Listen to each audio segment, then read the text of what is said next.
¿Qué tal amigos? ¿Qué tal? Gracias por estar con nosotros en ABC Radio, Grupo Radio Turquesa, las frecuencias de la Pantera. Queridos amigos, desde esta cabina extraordinaria con el maestro Jorge Santa Cruz, director académico del Club de Periodistas de México. Y lo más importante es que están ustedes. Queridos amigos, el maestro José Alfonso Suárez del Real y Aguilera en estos micrófonos. Hoy estos días patrios, que deben de ser patrios todos los días del año.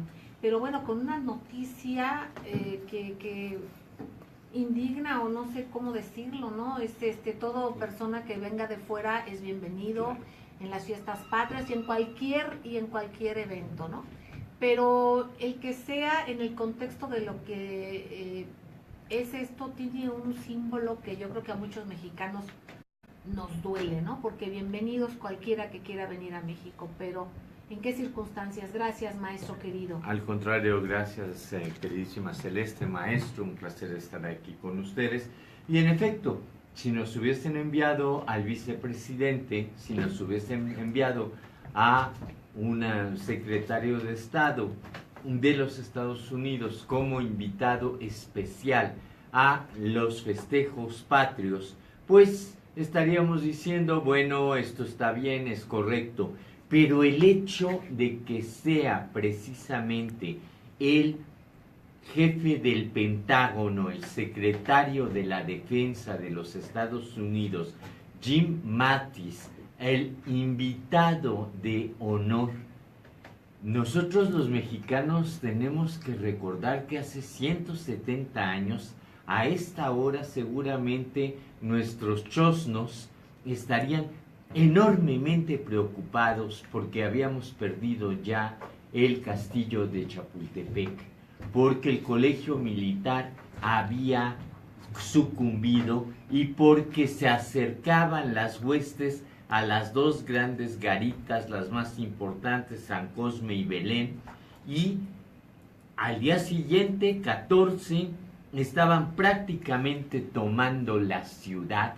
Y a pesar de los esfuerzos de don Rafael Espinosa y de los capitulares del Cabildo, don José Urbano Fonseca, don José María Saldívar, Juan Palacios, del propio oficial mayor del ayuntamiento, Leandro Estrada, que acudieron a el campamento de Scott en Tlalpan para negociar la entrada del ejército, garantizando la seguridad de los habitantes de la ciudad y poniendo como condición de el derecho de gentes no ocupar el Palacio Nacional, ni el elevar o izar ningún lábaro que no fuese el mexicano.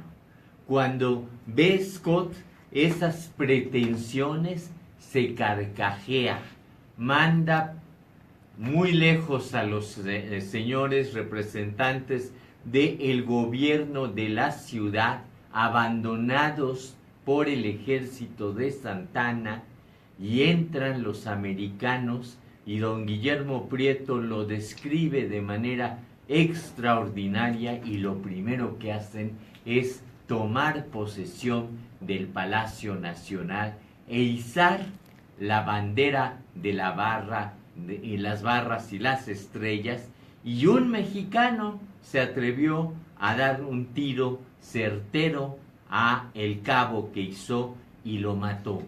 Y eso generó una revuelta popular que duró muy poco tiempo, pero que impidió, entre otras cosas, celebrar de manera decorosa el 15 de septiembre de 1847, la fecha más ignominiosa de la historia de ese momento en el país.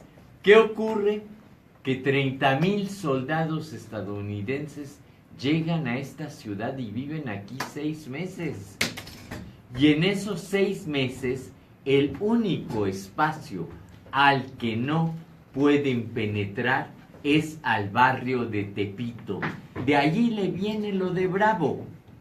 Es bravo por haber tenido la bravura de defender el territorio y no permitir el ingreso del yanqui a el propio barrio.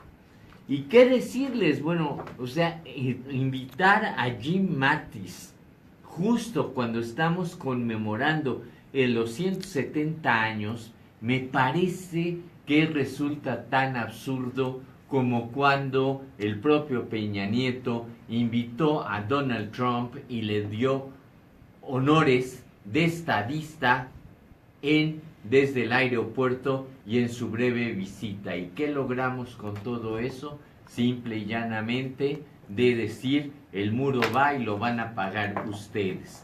Lo que yo estoy entendiendo con la presencia de Mattis aquí es de que no solamente el muro va, sino de que ya formamos parte integral de la seguridad hemisférica de los Estados Unidos, y la prueba es el Zócalo.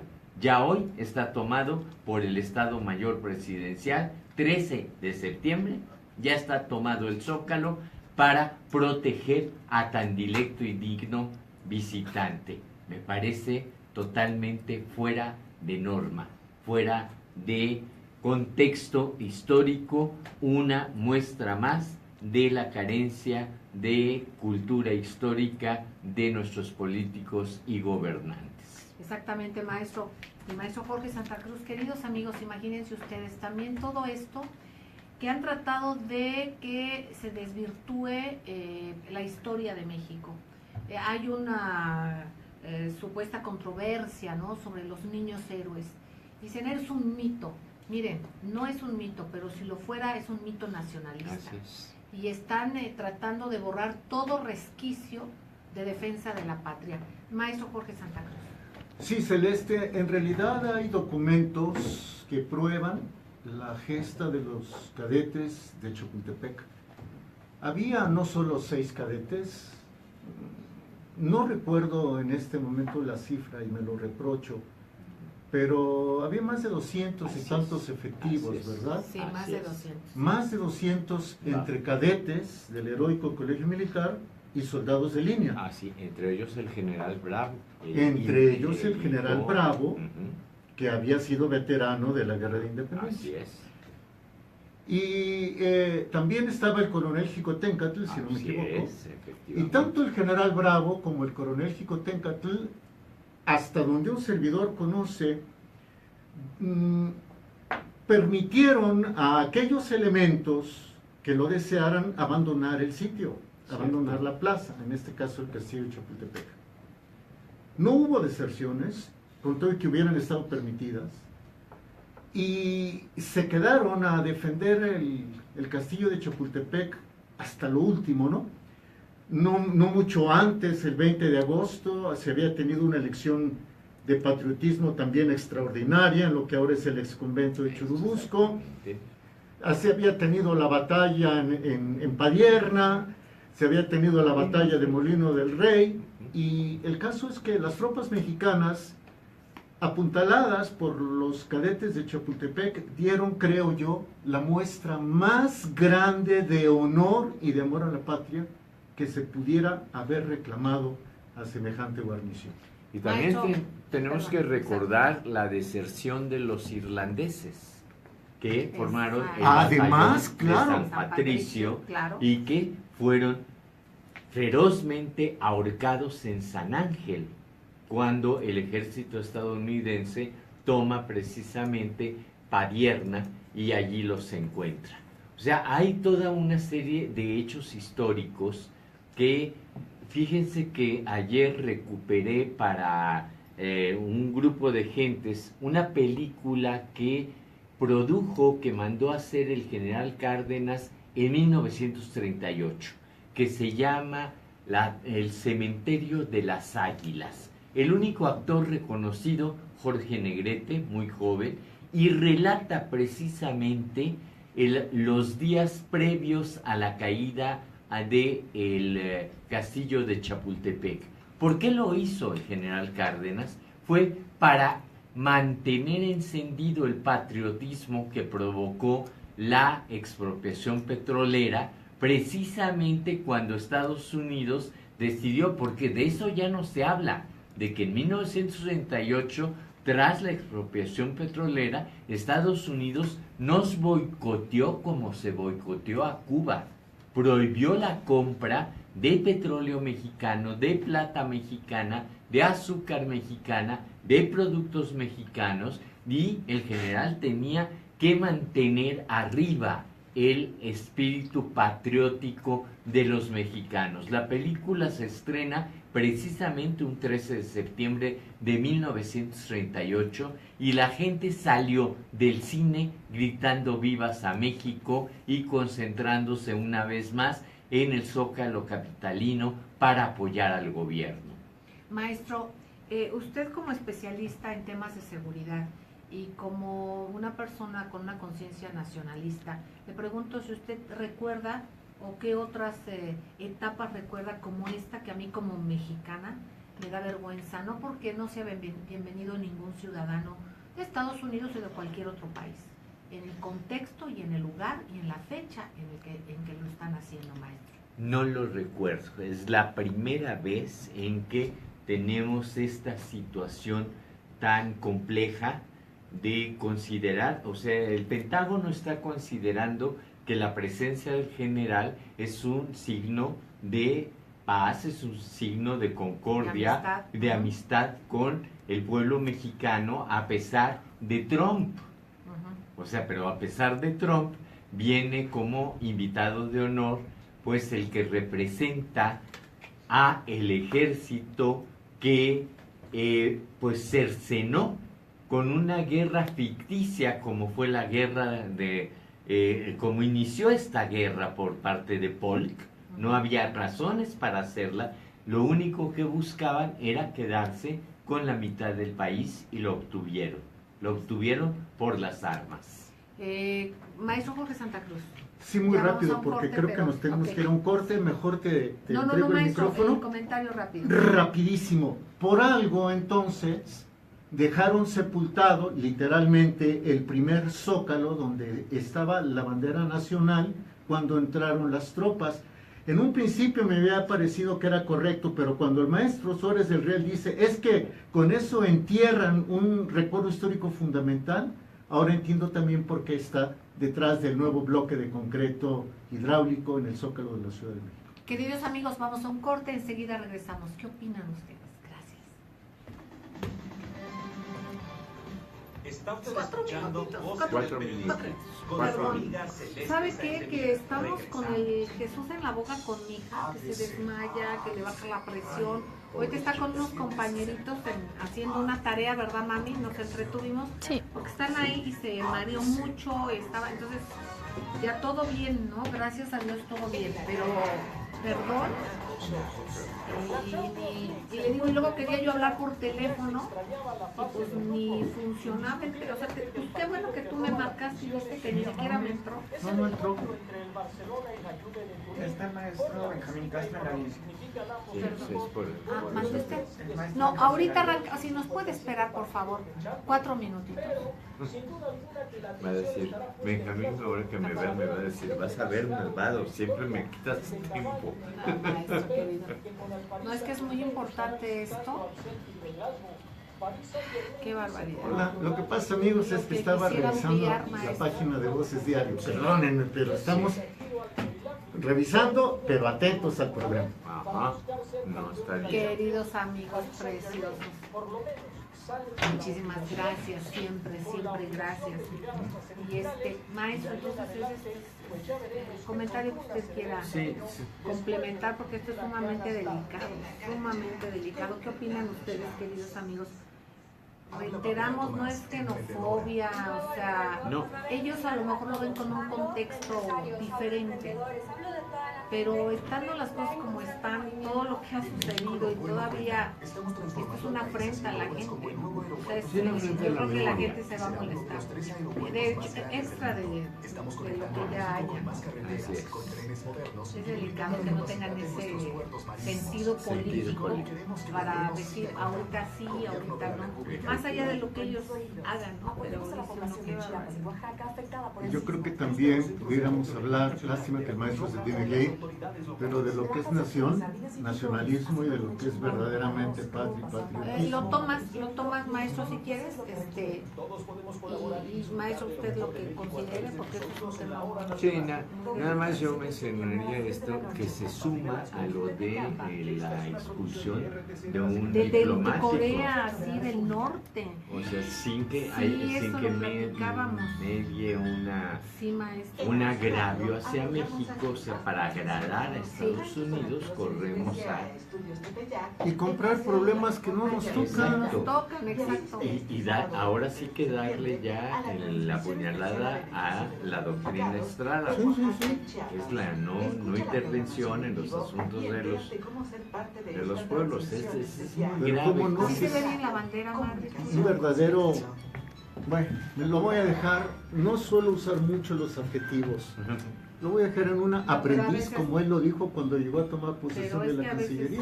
Así es. A ver, Está usted escuchando Gracias, Voces del ingeniero Periodista querido. con su amiga Celeste Sáenz. ahorita que entre don Benjamín, ¿se le puede subir el volumen? Pero ahorita falta un ratito. 5512-5638.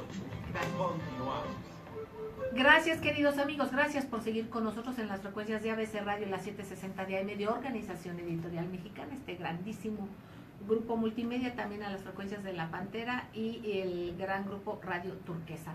El maestro Jorge Santa Cruz y su servidora con el maestro José Alfonso Suárez de Real y Aguilera. Maestro querido, comentábamos antes del programa en una llamada que tuvimos el día de hoy, el que hay otra situación que se agrava más aún porque está el comparativo, ¿no? Y es este desprecio, pedir que se fuera el embajador de Corea del Norte cuando ni siquiera tenemos ningún problema. Y por otra parte esto, ¿no?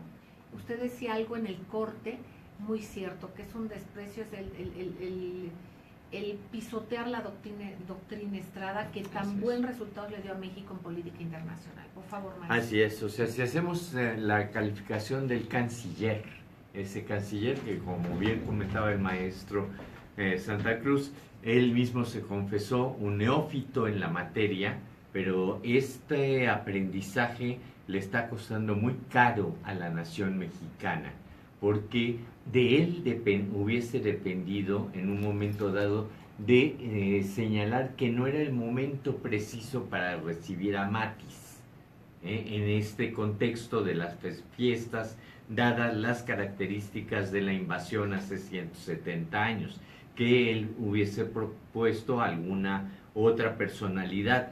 Y dos, o sea, el hecho de haber decidido plenamente abocarse a lo que le dijo Estados Unidos de que el embajador de Corea del Norte es un enemigo para la seguridad hemisférica. Y en función a eso, pues pedir que se retire. Eso me parece que no estoy defendiendo ni la forma de gobierno del país, etc. Podía haber sido el embajador de Tumbuctú. El hecho es de que si no nos han agraviado a nosotros, Claro.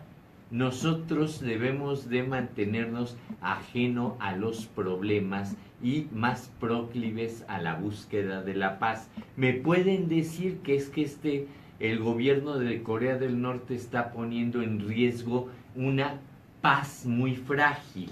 Es efectivamente, pero no se va a conseguir una paz más estable porque México corra al embajador.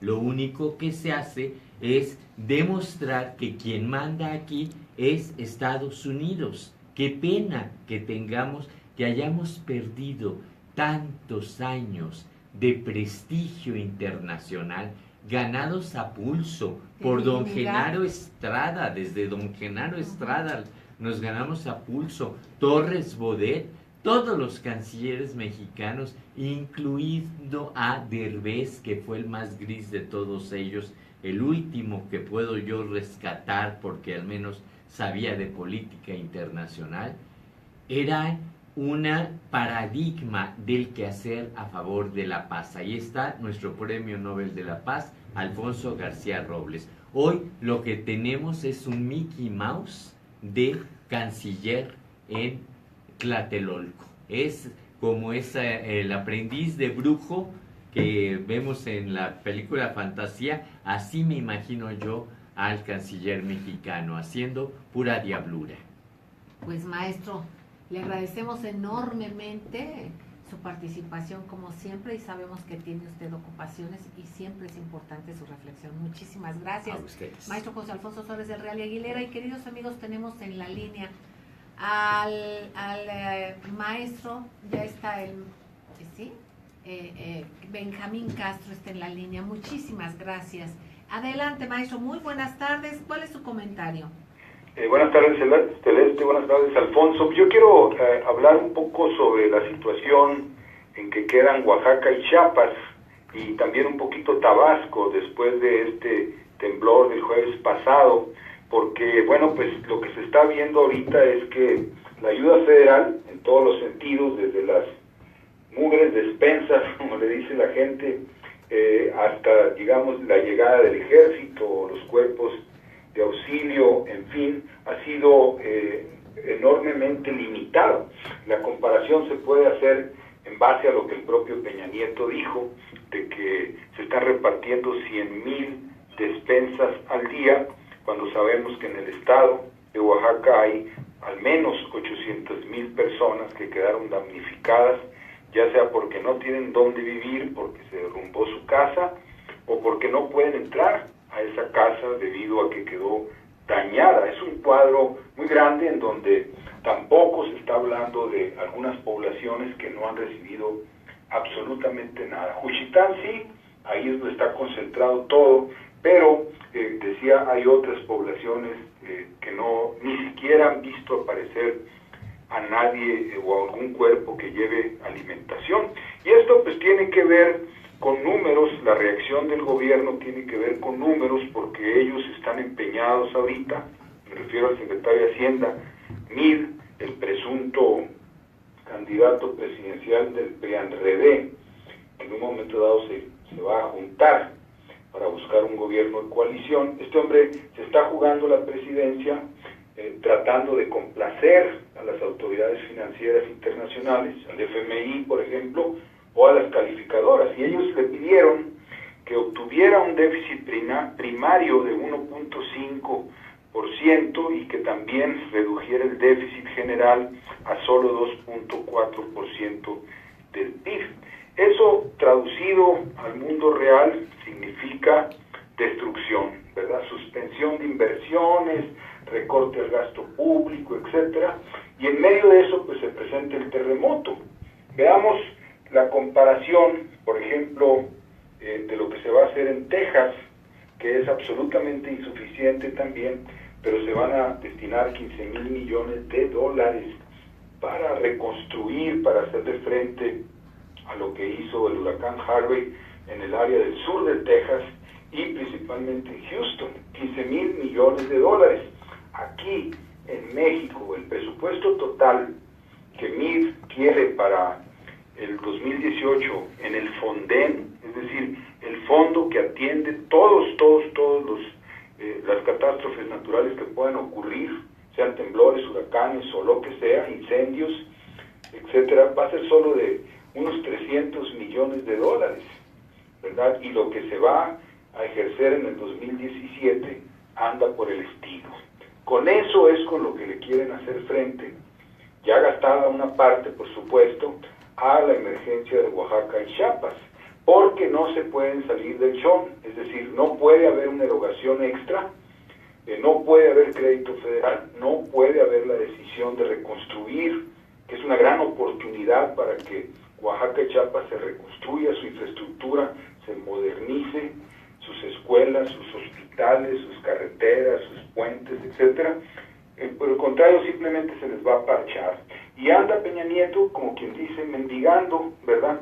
Le pide a la gente lo que hizo en Tonalá, le pide a la gente que por favor donen casas de campaña, porque la gente está viviendo en casas de campaña, o en tendido de sábanas, así, ¿verdad? Para no estar a la intemperie. O le pide a las constructoras que donen, ¿verdad?, servicios de reconstrucción de vivienda, como si las constructoras fueran tan magnánimas, ¿verdad? Entonces es un cuadro en donde lo que se ve es que van a dejar a su suerte a Chiapas y a Oaxaca por que tienen prohibido una erogación importante de emergencia. Hablemos, por ejemplo, de unos 15,000 millones de pesos, que no es gran cosa, ¿verdad? Pero digamos que esa sería la necesidad inmediata que debería de incluso aprobar el Congreso y que el Ejecutivo debería de pedir como emergencia, como sí lo hizo Trump allá en los Estados Unidos, que logró que los demócratas aprobaran esa petición de una partida de emergencia para reconstruir Texas. Seguramente lo van a hacer en Florida también porque quedó bastante dañada. Eso es lo que no estamos viendo aquí, y lo único que estamos viendo es reparto de despensas, la proverbial el frijol con gorgojo, porque lo dice la gente, lo dijo la alcaldesa de Juchitán, no está llegando a tiempo y además muy mala la comida, la gente no alcanza a cubrir con eso sus necesidades diarias, y entonces estamos ante un cuadro, pues podríamos decir dantesco, porque después de esto vienen las epidemias, ¿verdad? Viene la desesperación de la gente que ya está ahorita, probablemente enfermedades, luego viene la rapiña, ¿verdad? Los delitos peores, en fin, y todo por no romper la disciplina financiera, el candado financiero del Fondo Monetario, con el cual José Antonio Meade cree que se puede ganar la candidatura presidencial, siendo el mejor verdugo de los mexicanos, ¿verdad?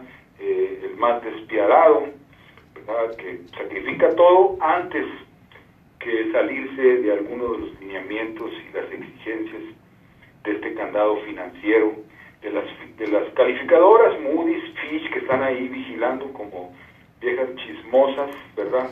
Para decir, hoy México está gastando de más, y luego decirle al FMI que el FMI aplique medidas y los banqueros se vayan, en fin. Eso es lo que estamos presenciando en este momento, y eso es lo que yo quería comentar el día de hoy, Alfonso. Muchísimas gracias, maestro Benjamín Castro, un abrazo, y bueno, como siempre, presentes y agradecidos con sus comentarios, su opinión. Queridos amigos, vamos a un corte, enseguida regresamos. Gracias. Está usted escuchando Voces del Periodista con su amiga Celeste Sáenz de Miera. Regresamos. Está grabando, porque aquí sale como que no. Sí, es que se cortó, pero... Gracias. Hola, maestro querido. Lo que pasa es que me da, ya me da de las lagunas. Cada año hay huracanes, así que estamos muy pendientes de las ¿Sí? ¿Por qué? ¿Qué te pasó? En bolsa plástica, El tobillo, el talón derecho. antes que llegue el huracán. El talón de Jorge. ¿Cómo que el talón? Pero no Jorge del talón. No. El talón de Jorge. Sí, tengo que aclarar. Por andar en el talón. Por andar en el talón, Andrés. Con agua, Semarnat, Gobierno de la ¿Qué República. tal, maestro? Bien, ¿Cómo está? ¿Bien? bien, Celeste, bien. Un abrazo. Muchas gracias. Hola, soy Nadia. Buenas tardes, ¿cómo están? Me gustaría, Celeste Linda, Sí. comentar parte del artículo de Maurice, ya lo subí, Perfecto. sobre eso, lo que decía el maestro Benjamín Castro. ¿Cómo puedes asistir llevando tus donativos en especie a estudios Tepeyac, Paseo de la Reforma, esquina Avenida Hidalgo? Ahí te van a cambiar tus donativos por un pase doble para que asistas, en donde Alberto Ángel, Rodrigo de la Cadena y yo, Nadia, estaremos haciendo música para ti, presentando también la barra musical de los sábados. No te lo pierdas y sé parte de la ayuda.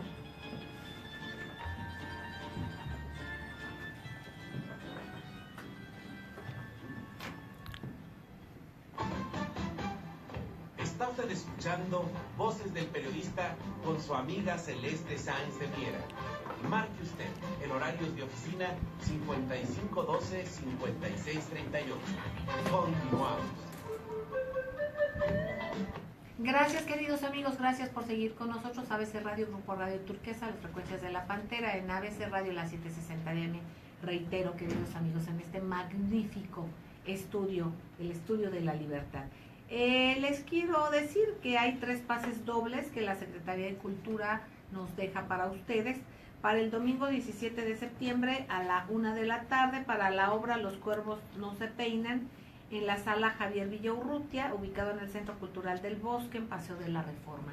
Ojalá nos marquen 5518-7760 o en horario de oficina al Club de Periodistas de México 5512-8661, 5512-8669, por favor, y 5512-9903. Maestro Jorge Santa Cruz. Sí, Celeste, quisiera retomar parte de lo que comentaba Benjamín Castro en su comentario de hace unos minutos y ligarlo con el comentario, con el artículo de nuestro director y productor general de Voces del Periodista, Maurice Salum-George. Él, en Voces del Periodista Diario, en vocesdelperiodista.mx, escribe algo que también duele, pero pues es cierto.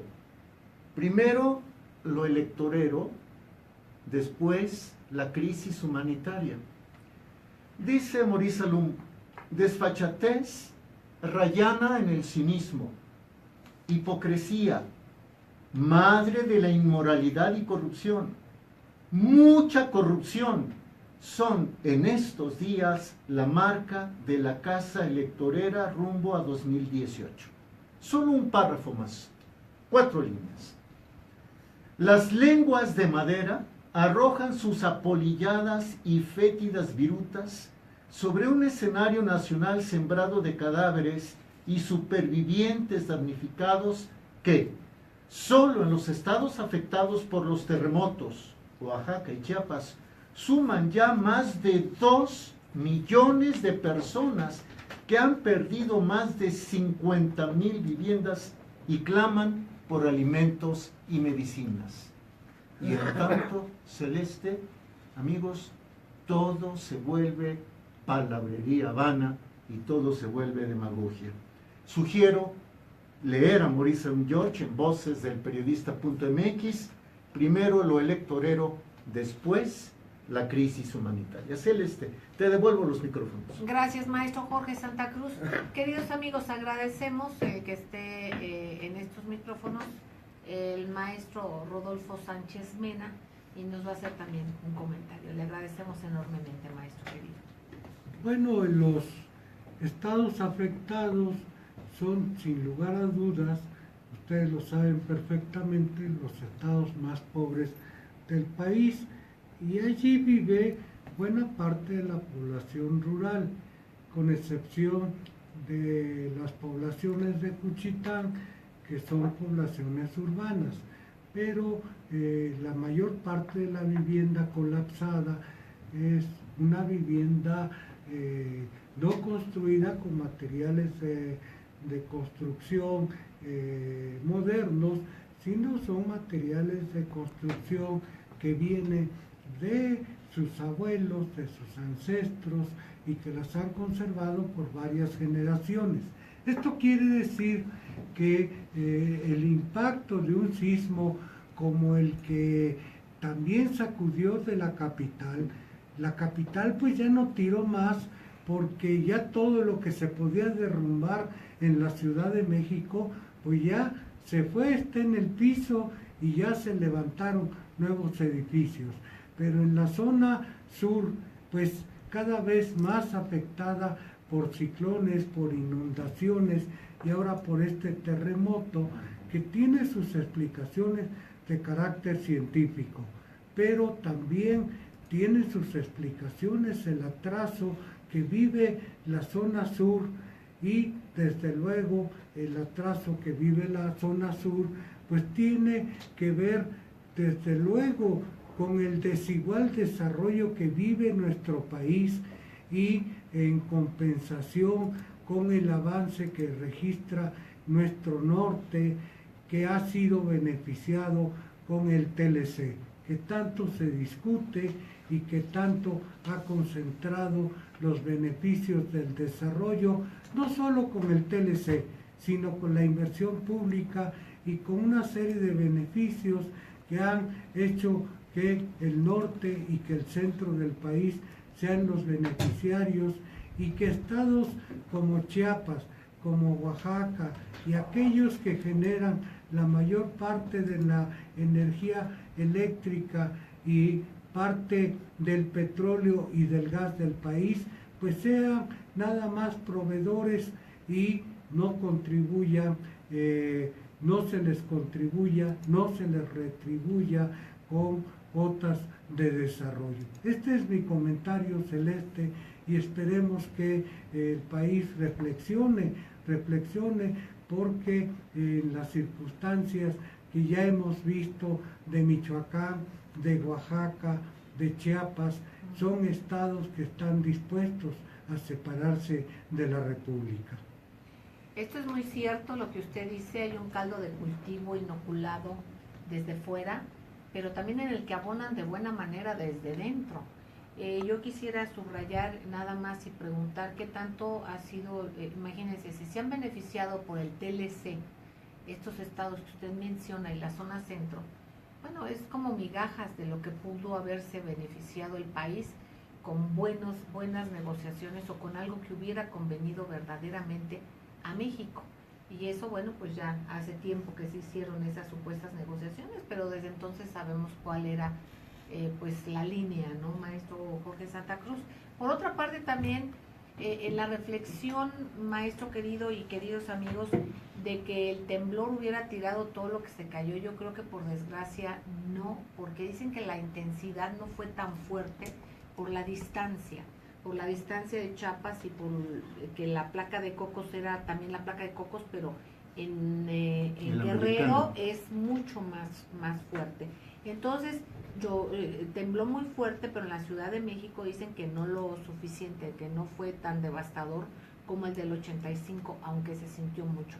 ¿Esto por qué lo digo? Porque vemos los socavones, vemos una cantidad de nuevas construcciones, de megaedificios, de una sobreexplotación de las partes habitacionales, una parte de no recarga del subsuelo, del manto freático y del subsuelo de la ciudad. Entonces, yo creo que aquí tendríamos que tener mucho cuidado y no cantar, digamos, victoria en ese sentido. Hay muchas cosas que sí se han fortalecido, pero hay muchas otras cosas que yo creo que esperemos que no suceda otro terremoto como el del 85, en el sentido que también fue trepidatorio y fue mucho más cercano a la Ciudad de México. Jorge. Sí, Celeste, el día del temblor, el día del terremoto, el 7 de este mes, especialistas de la Universidad Nacional Autónoma de México dieron una conferencia de prensa y señalaron que aquí en la Ciudad de México se sintió con un 20% de la intensidad que tuvo en la zona del epicentro. Ahora, también quiero recalcar lo siguiente: es imposible predecir terremotos, es imposible. Pero, por el otro lado, hay otra zona de silencio sísmico que está en Guerrero, entre Michoacán y Guerrero, donde desde hace 100 años se está acumulando energía.